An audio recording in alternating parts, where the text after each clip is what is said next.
Mga kapatid, simple lang ang mensahe ngayong umaga. Hindi natin to saring papahalabaon.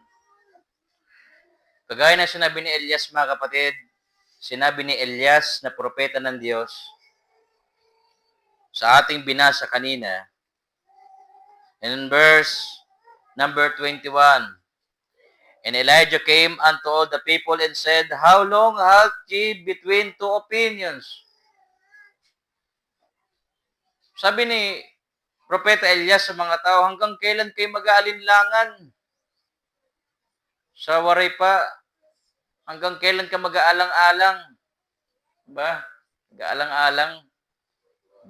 Nagruha-duha? Sumiringha mo dito sa training, taga-mayor ka kita, di ka man taga-alang-alang. Taga-mayor ka kita, saringan mo sa. Hanggang kailan kayo magdadalawang isip? Hanggang kailan kayo dadalawa ng opinyon, sabi ng propeta.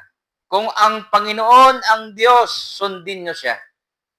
Amen? Kung ang Panginoon, kung ang Diyos ang inyong sinusunod, sundin nyo siya. Ngayon, kung si Baal naman na Diyos-Diyos, edi sundan nyo siya. At yung mga tao ay waray bumato na iya. Mga kapatid, bakit humantong sa ganitong sitwasyon ang mga tao sa Israel? Mga kapatid, sa binasa natin, kung ating nasundan, nakita natin ngayong mga tao, hindi na ang Diyos ang sinusunod. Ang Diyos-Diyosan na si Baal. Kaya nung lumapit si Propeta Elias dun sa hari, ang pangalan si Ahab, no? Sa binasa natin kanina. Sa verse number 16. So Obadiah. So Obadiah went to meet Ahab and told him, and Ahab went to meet Elijah. Verse 17, And it came to pass, when Ahab saw Elijah, that Ahab said unto him, Art thou he that troubleth Israel? Nung nakita nung hari si Elijah, si Elias, sabi nung hari, nandiyan ka na naman, ikaw yung nanggugulo sa amin. Isipin mo yung propeta, sabihan niya ng ganon. Sinabihan niya yung propeta ng Diyos, ang mensahera ng Diyos, na nandito ka na naman. Ginugulo mo na naman kami. Sabi ng hari. Ano sabi ng propeta sa hari? Verse 18. And he answered, I have not troubled Israel. Hindi ko ginugulo ang ating bansa, ang bansang Israel. Kundi ikaw at anbalayhan imo amay. Tungod kay ginbayaan niyo ang kautusan ng aton Diyos at sumunod kayo sa ibang Diyos-Diyosan. Amen ba mga kapatid? Ang gumugulo sa buhay ng mga anak ng Diyos, hindi ang Diyos. Mga kapatid, hindi tayo guguluhin ng Diyos eh. Kung makikita natin dito, ang gumulo sa kanila, ang hirap pagtalikod sa mga kautusan ng Ginoo. Sa verse 18. Ngayon, anong sabi ni Elijah? O sige, ganito na lang. Ipunin niyo lahat ng propeta niyo at pupunta rin ako sa bundok ng Carmel. Tirukaan mga propeta ni Diyos, mga propeta ni Baal. Sabi nito mga kapatid, 450 kabuok. Tapos ibalaan mga propeta dito mismong ira altar, 400. So sigunta 950. 950 na mga tao ang propeta ni Baal, si Elijah sa lahiya na tinuod nga propeta. So verse 20 sabi dito, So Ahab sent unto all the children of Israel and gathered the prophets together unto Mount Carmel. So sabi ni Elijah, magduelo tayo. Sige, para magkaalaman na good. Kung sino ba good ang tinood nga Diyos. O sige, papuntayin niyo yung mga propeta niyo. Pupunta rin ako dun sa Carmel. Tapos, imbitaran tatanan ng mga Israelita para manood sa atin. Para malaman talaga kung sino ang buhay na Diyos. Sige, ganito ang rules ha. Mag-o-offering tayo. Magdala kayo ng baka, isa lang, magdadala din ako ng baka. At yung baka na yun, i-offer natin, pero hindi pwedeng apuyan. Huwag niyong tataganin kalayo. Kailangan magpipray lang tayo. At kung sino yung halad nga, mababagsakan ng kalayo, yun ang may buhay na Diyos. Amen? Simple lang yung kanilang duelo, ang kanilang competition, para malaman kung sino ang tunay na Diyos. Kung sinong handog, kung kanay halad, an may kalayo nga mababagsakan mula sa langit. Siya ang may tunay na Diyos. Mga kapatid, bisan si Elijah nag-inusara, madigon niya kay kaupod niyang Ginoo. An kusog hindi permanente sa kadamaan. Waray gamit it kadamaan kun waray Ginoo. Pero bisa nagiinusara kala kun kaupod ni man Ginoo mas gamhanan ka pa kun tanda mo. At yan ang paninindigan ni Elijah. Meron siyang Diyos na pinaniniwalaan. Meron siyang Diyos na pinaninindigan. Naangay ito ng ginsignan yan mga tao sa verse 21 na amot aton mensahe ngayong umaga. Sabi ng propeta sa mga tao, hanggang kailan ba kayo magdadalawang isip? Hanggang kailan ba kayo magmumulay, duha nga huna-huna, nag-iiba-ibang isip ninyo, sabi ni Elijah. Kung ang Panginoon ay ang Diyos, sundan nyo siya. Pero kung susunod kayo sa Diyos-Diyosan na si Baal, mga kapatid, ito si Baal, yan ay pangalan ng Diyos-Diyosan ng mga Amorehanon sa ibang lahi. Ang pag-o-offer hini nga Diyos-Diyosan, kung magsasambahin ang ginagawa nila, sinusunod nila yung bata, buhay. Kinakalayuhan nila yung bagong baby. Ganon yung pagsambahin ni nga Baal. So tungod kay Israel, bunmaya man ang tinod nga Diyos, nag-adapt hiran ibang relihiyon. Nag-acceptar hiran ibang tradisyon ng ibang bansa. Amoy ni Baal. Ngayon, ang sabi ng propeta, bakit kayo nagdadalawang isip? Paiba-iba man ka mo ng una-una. Kung ang Diyos ay ang tinood nga Diyos, ang ating Panginoon, sundan nyo siya. Ngayon mga kapatid, dumating ang panahon na nagtirok ni Rahabukid, may dara nga igharalad ang mga tao ni Baal, at may dagyap igharalad si Elijah. May doon nila tag-usa nga baka. So dito sa English, tinawag nga bulok. O pwede natin sabihin na cow, baka, no? Ngayon, ang rules nila mga kapatid ay bawal maglagay ng apoy. Kailangan pray lang. O pray lang ha. Kailangan sagutin yung prayer nyo. Sabihin, kung kanino halad ang binagsakan ng apoy, siya yung may tunay na Diyos. Ngayon mga kapatid, nangyari sa verse 27, verse 26 verse 26.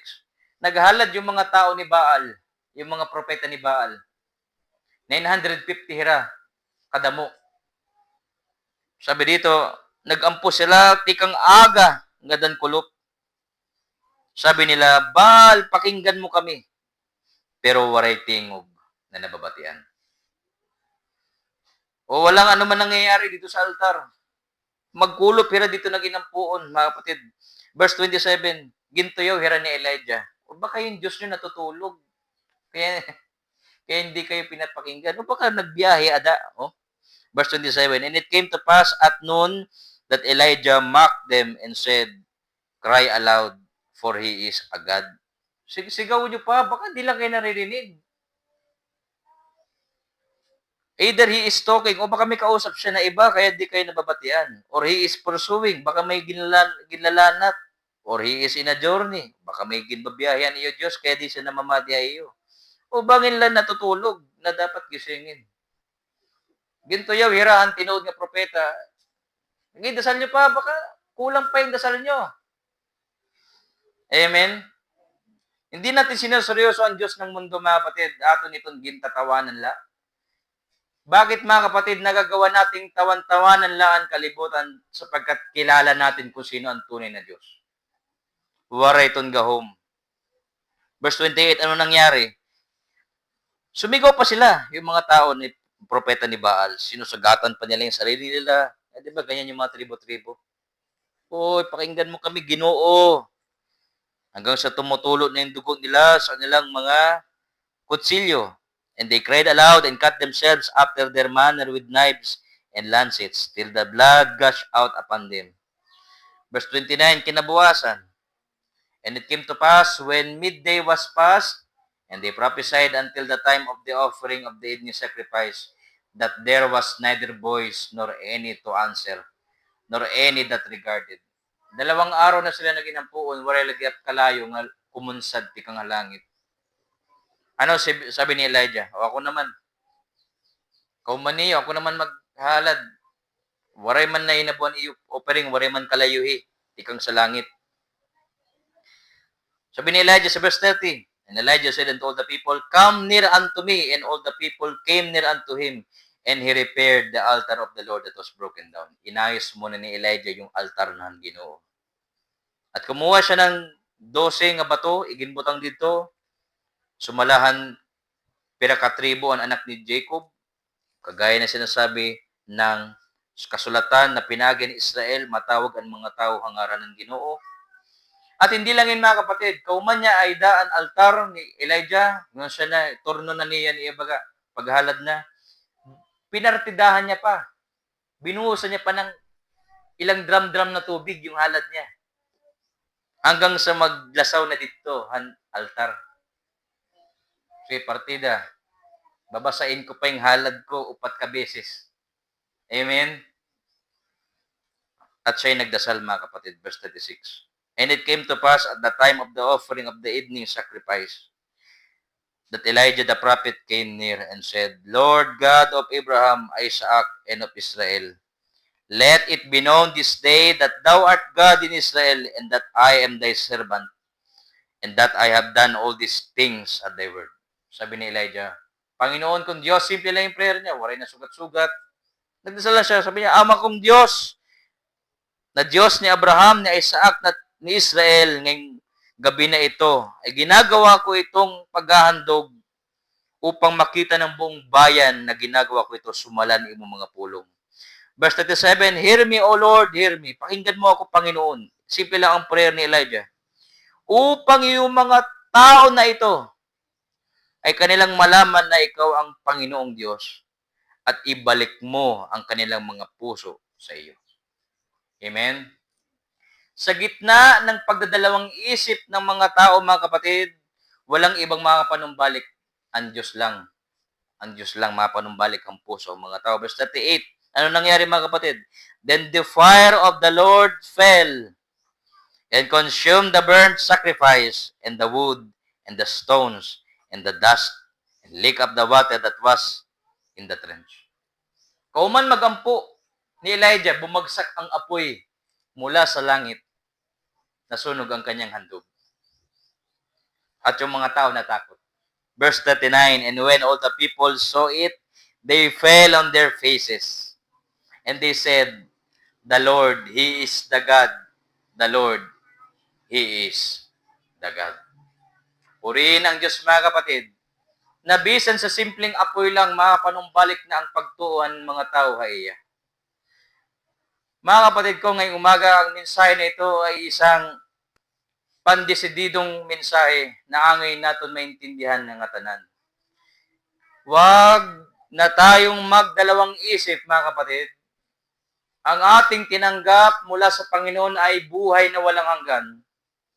Nakilala natin ang Diyos, pinagi ka ni Kristo, diri na kita angay magruha-duha pa. Amen? The Lord, He is God. Wala nang ibang Diyos maliban sa Diyos na ating nakilala. Pero mga kapatid ko, bakit minsan nagdadalawang isip ang tao sa Panginoon? Ito lang ang posibleng, kanina na atin na-discuss sa ating Sunday School, isa lang ang posibleng na dahilan kung bakit ang tao nagdadalawang isip sa Diyos. Meron siyang ibang Diyos. Amen? Kung ang Diyos gudlanin mo, Diyos, bakit ka pa nag-aalanganin? Isa lang ang sakit ng tao nag-aalanganin, meron siyang ibang iniisip na iba. Kaya nga, kabilin-bilinan ang Ginoo sa Exodus 20, pinakasyahan nga sugo niya sa balaod, huwag kang magkakaroon ng ibang Diyos, labot haakon. Bakit number 1 yun? Sa 10 Commandments, mga kapatid. Bakit siyahan yun? Para waray god nim iba nga Diyos, labot ha Ginoo gudla. Amen? Isa lang ang Diyos, at yun ang Diyos na sa langit, siyang litindiri angay nga magruhaduhan iya mga tao. So, verse 21, How long halt ye between two opinions? If the Lord be God, follow Him. But if Baal, then follow Him. Sa gitna ng mga backslider ng mga tao ng Diyos, kailangan marinig ang mensahe na ito. At sa lahat ng mga anak ng Ginoo, upang mapalakas sa ating konbiksyon, mga kapatid, sumusunod tayo sa Diyos na buhay. Hindi tayo sumusunod sa mga Diyos-Diyosan. Sanglit makit-an untahan Ginoohan haton mga kasing-kasing nga hindi tayo nagdadalawang isip.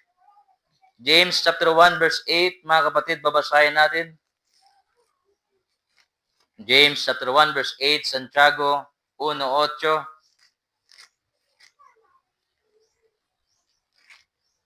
James chapter 1 verse 8, a double-minded man is unstable in all his ways. Ang tao nga nagruha-duha pirmi huna-huna, waray kadadangatan nga maupay. Amen? Oh, basahin natin dito. Santiago 1:8. Basahin ko po sa wikang waray. Verse 8.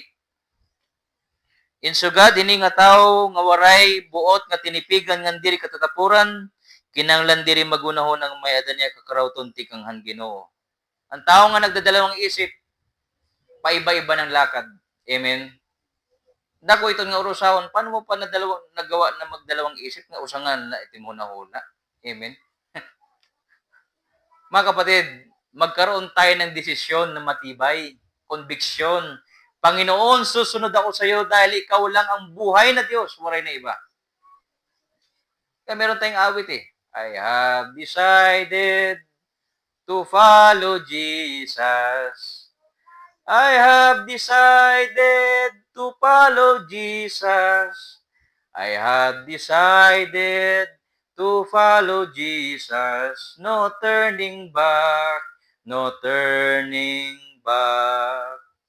Nagdesisyon ka na sumunod sa Panginoon, waray na atrasan. Amen? Sabagat ang Panginoon natin ay matapat.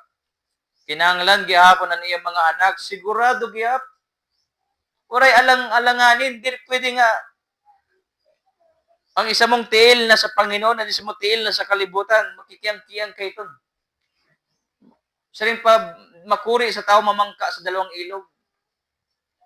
Sabi ng Panginoon sa Kristo, dili ka pwede makagserbihan duha nga agaron. Amen. Masisinan usa, higugmaan nimo usa. Masina kan usa, mahigugma kan usa. Masisina pareha sa imo. Ganon din sa Panginoon, hindi natin pwede pagsabayin ang pananampalataya na may kaupodhan aton Ginoo. Hindi natin pwede samahan ng kung ano man yan. Kaya ganon din sa ating paglilingkod, mga kapatid. Ating pinapaalala ngayong umaga, kung tayo ay may pananampalataya sa Diyos, sundan natin ang Ginoo. Amen? Ang Panginoon yan eh. Buhay ang Diyos eh. Huwag mo nang hintayin na may kalayo nga lumusad pati kang halangit para lang tumuod ka. Huwag na. Bakit? Binigyan na tayo ng Diyos ng banal na Espiritu. Amen? Hindi rin nakalayo ang kumunsad, parehas ka ni Elijah. Ang kumunsad haaton, ang baraan nga Espiritu. Romans chapter 5, mga kapatid, basahin natin. Romans chapter 5. Makaluluwa ni Israel. Kinanglan pa lumusad ang kalayo tikang halangit, kumunsad, para lahira bumalik sa Diyos. Makaluluoy. Nangalimot ira nga ang Ginoo ang nagdalawa sa ira ay ito. Pero sa atin, mga kapatid, di rin na kinanglanin kalayo. An aton good king karawat tikang sa Dios, an baraan ng Espiritu. Romans 5 verse 5. Diri nakakapaturaw haaton ni ini nga paglaom, kay ginbubu ang Dios an iya gugma haaton mga kasing-kasing. Amen. Ibinuhos ng Diyos ang kanyang pag-ibig sa ating mga puso, pinaagihan Espiritu Santo nga hatag han Diyos sa aton. Amen. Nasa iyo ang banal na Espiritu, kapatid. Kung tinanggap mo si Kristo, nag-uukoy ang barang Espiritu sa bawat puso nga pinmarawat na iya. Kaya, imposible di ka gud mahigugma Ginoo bugo sa kasing-kasing, sabi ng Deuteronomy chapter 5. Sabi ng Biblia, higugmaan nimo ang Ginoo bugo sa kasing-kasing, bugos nga kalag, bugos nga Espiritu, bugos nga hunahuna. Amen. Bakit? Espiritu namumuhay na sa iyo eh. Kaya diri asya nga makakita-kita yung gustuhan nga pasugad-sugad, pa-weather-weather. Amen?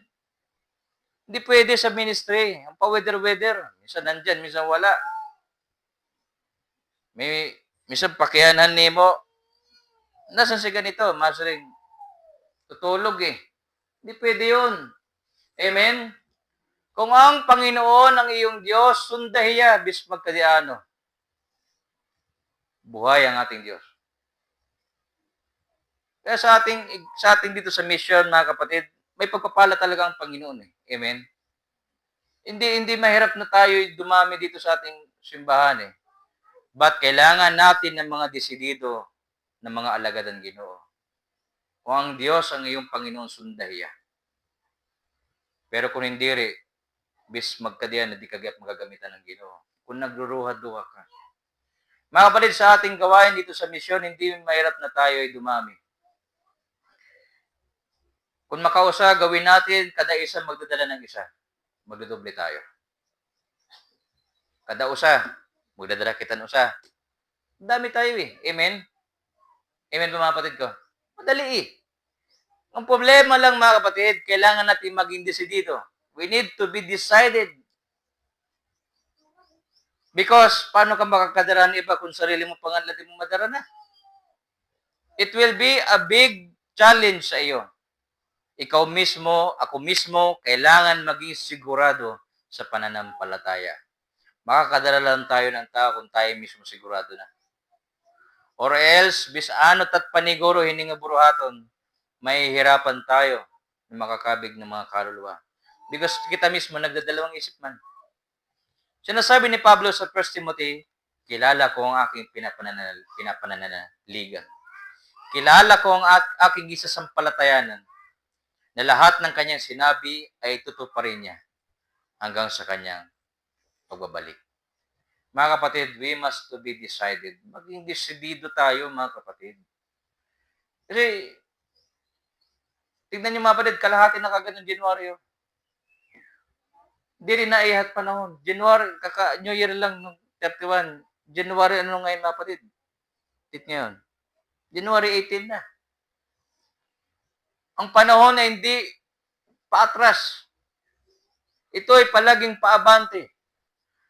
That is why kitang mga Kristohanon, we need to be decided firme. Meron tayong desisyon na matibay sa Panginoon. Hindi nagbabago. Kaya ang Ginoo natin, hindi rigap nagbabago. Hebreo 13:8. Mabilis ang panahon mga kapatid. Araw-araw may namamatay. Araw-araw may pinapanganak. Pero araw-araw natatamasa natin ng biyaya ang Ginoo. Saglit, kailangan natin maging sigurado. Huwag na tayo magdalawang isip mga kapatid. Huwag na tayo magdalawang isip. Hebreo 13:8. Ano sabi ng Biblia? Amo lagi hapon Yesu Kristo hadto yana nganha kadayunan. Amen.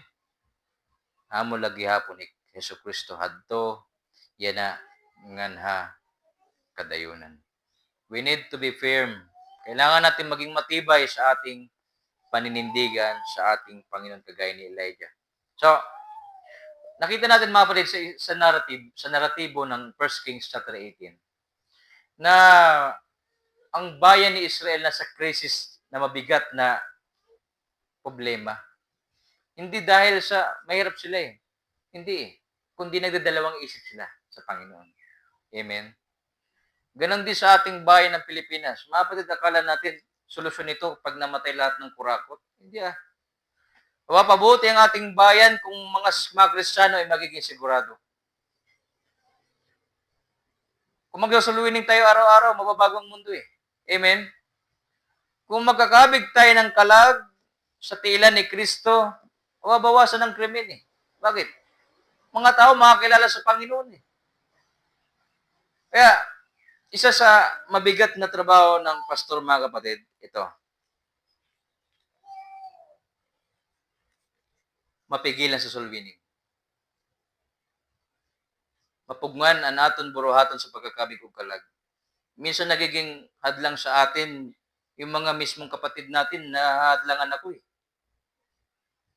Imbis na nakakatulong na sa ministry, imbis ang babalik-balik ko natin ang mga waray pahaginoon, babalik-balikan lugod natin ang mga kaupod na natin. Nagdalawang isip ko dog. Nakita niyo mga kapatid kahalagaan ng pagiging desidido. We must to be firm para tayo makadara. Kaya kung pati ang mga kasama na natin sa paglilingkod sa Diyos, magdadalawang isip, aatras, abante, mahirapan tayo magdala ng ibang tao. Imbes ng ating target, mga unbeliever, ang nagiging target natin, mga member. We need to be firm, mga kapatid. Sabi ni Elijah, tanggalan na hanggang kailan kayo tanggalan na niyo ang iyo pagdadalawang isip. Kung ang Diyos ang Panginoon, sunda iya. Amen? Amen. Kagaya ng sinabi ni Joshua, chapter 24, verse 15. This is our last verse this morning. Simple lang po ang ating mensahe, mga kapatid. Ito po ang pananambahang baptis. May mensahe ang Diyos pinagin mga pulong na angay naton isa puso. Joshua 24, verse 15. Kung manluluya ang mga anak ng Diyos, mahirapan tayo magkabig ng mga kaluluwa. We need to be firm, mga kapatid. We need to be firm. Ayaw padara sa daigdig na ito. Joshua 24, verse 15. Joshua 24, verse 15. Ano sabi ni Joshua? Na isang tagapanguna sa Israel, ano sabi niya sa mga tao? Kagaya ni Elijah kanina. So, Joshua, chapter 24, verse 15. Joshua 24, verse 15. Ano sabi? Joshua 24, verse 15. Kung diri kamo karuyagin pag-alagad ha iya. So, binikaris yung didi, sa siyahan nga iya mga yakan, gintatagan niya in choice ang mga tawa, no? Amen? Kung diri kamo karuyagin pag-alagad ha iya, pagpili kamo yan na, nga adlaw, kung hinuan iyo pag-aalag doon. Ang mga kadiyosan nga ginsimbahan iyo mga ginikanan, dito ha Mesopotamia, kunaan mga kadiyosan han mga Amoriyohanon. Kanay tuna amuan iyo inukyan. Amen? Amen. Bahin han akon panimalay ug haakon mag-aalagad kami han Ginoo. Amen.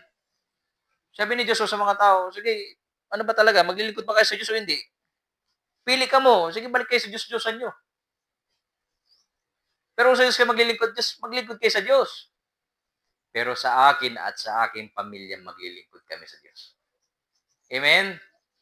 Kagaya ng mga kapatid nating nauna sa atin, dito sa banal na kasulatan, kailangan meron kang desisyon. Hindi pwedeng wala kang desisyon.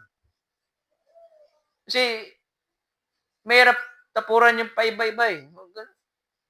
Kahit sa negosyo no? Hindi pwedeng pa weather-weather. Tuloy-tuloy lang. Ganon din sa paglilingkod sa Diyos. We need to be firm. We need to be decided. Makita sa atin ng Panginoon ang pagiging matapat. Mangyayari lang yan kung waray ng ibang Diyos. Pero kung may danim ibang Diyos, mahirapan ka magpatuloy. Iwaksi ito ngayon mo Diyos-Diyosan, kapatid. Kung meron kang ibang mahal, labot ha Ginoo, di ka matutuway sa buhay Kristiyano. Mahalin mo ang Diyos ng buong puso. Mahalin mo ang Diyos ng buong isip. Mahalin mo ang Diyos ng buong kaluluwa.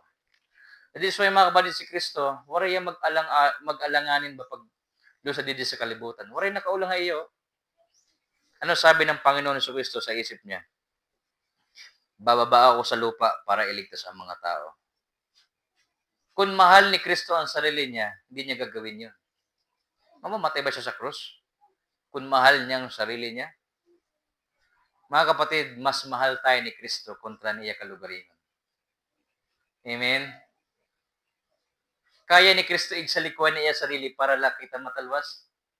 Sugad ani iya desisyon, sugad ani iya ba pagiging sigurado ba? Ani iya pagiging conviction niya, ani iya paninindigan. Hindi ko mahal ang sarili ko, mahal ko ang mga tao. Mahal ko si Sheena, mahal ko si Alden, mahal ko si Sandra, mahal niya tayong lahat, mga kapatid.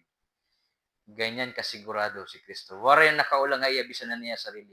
Mga kapatid, ganun din sa ating paglilingkod sa Diyos. Bakit nahihirapan tayo magpatuloy? Baka mayroon kang ibang Diyos dyan. Sa likway na iton. Amen? Sa likway na iton. Kung baka mayroon ka pang nire-reserva dyan na imo ngayon ginsasamba sa lihim, tanggala iton. Or else, masasayang ang buhay mo. Oo, nandito ka sa church, pero di ka good nagagamitan ng Ginoo. Kasi meron kang ibang Diyos. Kaya ngayong umaga, we need to be decided. I have decided to follow Jesus. Waray atrasan. No turning back, no turning back. Sa ating pagsamba ngayong umaga, I hope nakabati tayo ng salita ng Diyos. Minisayan tayo ng Panginoon ngayong umaga. Wala nang pagdadalawang isip. I need no other argument. I need no other plea. It is enough that Jesus died and that He died for me. Walay ko na kinahanglan ng argumento. Matatag ng aking pagtuo. Namatay si Kristo para sa akin. Amen.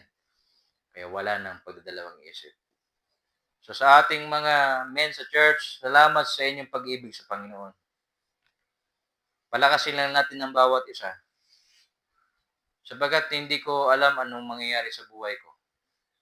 Hindi ko alam, isa sa ating mga men, kayo ang magpapatuloy ng simbahan dito. Hindi ko alam eh. Kinakabahan ako eh. May dako kutob, mga kapatid, na magsisimula tayo ng bagong church. Hindi ko alam ba't ko ito nasasabi ngayong umaga. Kailangan natin maging desidido. Amen? Yung mga aral natin na pakinggan, panghawakan natin maupay. Ang mga ating nakitaan sa 5 taon na mga karanasan, maharugda na tayo. Amen? Huwag natin gayahin yung mga may nangyari na, waray lagip karugda. Bira. Hanggang kailan tayo lalago niyan? Matutunan na natin ang kabutihan ng Diyos sa ating buhay. Mabiyaya siya. Meron tayong misyon, maligtas ang mga tao. That is why, mga kapatid, hindi ko alam ang mangyayari sa akin, about sa atin, pero di ko alam, bangin may isa sa atin na magpapatuloy ng misyon dito. Kaya kailangan maging matitibay tayo. Amen? Amen. Sa ating mga youth, makinig tayo sa mga matatanda sa atin. Di ba nagmamano kayo sa kanila? Di ba? Sino yung mga kabataan natin? Di ba nagmamano kayo sa mga kapatid natin? Sundan niyo ang ira mga tutdo. Hiraan mga magagabayhay iyo. Huwag lang kayo magrespeto tungod kay nagmamano kayo. Respetuhin niyo rin yung kanilang buhay sa Ginoo. Amen? Sundan niyo ang ira kinabuhi. Sa atin naman ng mga kapatid na nagpapatuloy sa gawain, padayon lang. Kagaya dun sa libro ng Pilgrim's Progress, na nagpapatuloy si Christian, sumabay si Faithful ang ngaran niya si Faithful. Sa iyong pagpapatuloy sa Panginoon, di rin malikayan ngayon may mabunyagain. Amen? Pag nagpapadayon ka sa Diyos sa paglalakbay, may dama kakitahain mo, mabunyog ito. Dito malilikyan, may mabunyog ito. Kailangan lang maging matapat. Kasi pa, ayaw natin dito ng mga chismis-chismis. Amen? Mga marites-marites na. Nadirikitan mga malahimon, mga istorya-istorya. Nilalayo tayo sa Ginoo niyan, mga gawa-gawang istorya. Kapag makabati kayo ng mga gawa-gawang mga usapin, sawayin nyo kagad, mga kapatid. Huwag yan. Nasisin ang Ginoo aton. Palakasin natin ng mga kapatid. Amen? Sawayin nyo kagad. Sabagat may Diyos tayo, di tayo nagdadalawang isip sa Kanya. May Diyos tayo. So, ang aton ginalagaran last year, hiyag-hiyap ang aton ginalagaran niya nga tuig. Padayon kita, mga kapatid. Ang Panginoon, babalik na diri na maiya. Kung ang panahon paspas, mas labay nga napaspas ang pagbalik ang Ginoo. Diri na maiya. So, tayo magdadasal, mga kapatid, this morning. Let us pray.